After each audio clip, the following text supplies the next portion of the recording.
আমার একটা পোস্টে আমি তোমাদেরকে জানিয়েছিলাম যে আমার ৯ মাসের স্বাদ কিন্তু আমার বাপের বাড়িতেও হয়নি, আমার শ্বশুর বাড়িতেও হয়নি, আমার দিদির বাড়িতে হয়েছিল, মানে আমার জ্যাঠতুতো দিদির বাড়িতে।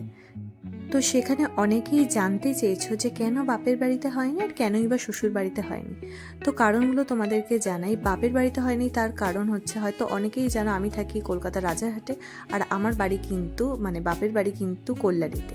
তো সেই ক্ষেত্রে এতটা ডিস্টেন্স হওয়ার জন্য কিন্তু লাস্টের দিক বলে আমার যাওয়া সম্ভব না, কারণ আমার 1 সপ্তাহ পরই ছিল ডেলিভারি ডেট। তো তার জন্য আমার কিন্তু যাওয়া হয়নি। আর শ্বশুরবাড়িতে হয়নি তার কারণ হচ্ছে তাদের নিয়ম ছিল না যে 7 মাস স্বাদের পরে কোনো স্বাদ তাদের বাড়িতে হবে। তার জন্য কিন্তু অনেক ভেবে চিন্তে ডিসিশন নিয়ে আমার দিদির বাড়িতে স্বাদটা দেওয়া হয়েছিল। আর কথাতেই আছে না, যেটা হয় কিন্তু ভালোর জন্যই হয়। দেখো কত সুন্দর করে সাজিয়ে গুছিয়ে দিদি আমাকে খেতে দিয়েছিল।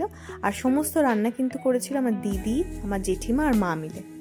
কি কি আইটেম ছিল সেটা কিন্তু আর বললাম না, কারণ অনেক আইটেম ছিল। তোমরা প্লিজ একটু পজ করে দেখে নিও। আর সত্যি কথা বলতে খাবারে কিন্তু সেরকম আমার অরুচি ছিল না, তাই মোটামুটিভাবে সব কিছু আমি ট্রাই করতে পেরেছিলাম। আর এখানে কিন্তু আমি তুলেছিলাম প্রদীপ, যেটা কিন্তু আমার সাথে একদমই ম্যাচ করেনি। আমি শুনেছিলাম প্রদীপ তুললে মেয়ে হয়, কিন্তু আমার কিন্তু ছেলে হয়েছে। তো এটা জাস্ট একটা নিয়ম বলা যেতেই পারে। আর আগেই যেহেতু বললাম যে আমার 1 উইক পরে কিন্তু ডেলিভারি ছিল, তো হওয়ার আগে আমার একটা জিনিসই খেতে ইচ্ছা করছিল, সেটা হচ্ছে মাটন। স্বাদের দিন কিন্তু মাটন একদমই হওয়ার নিয়ম নেই, তাই হয়নি।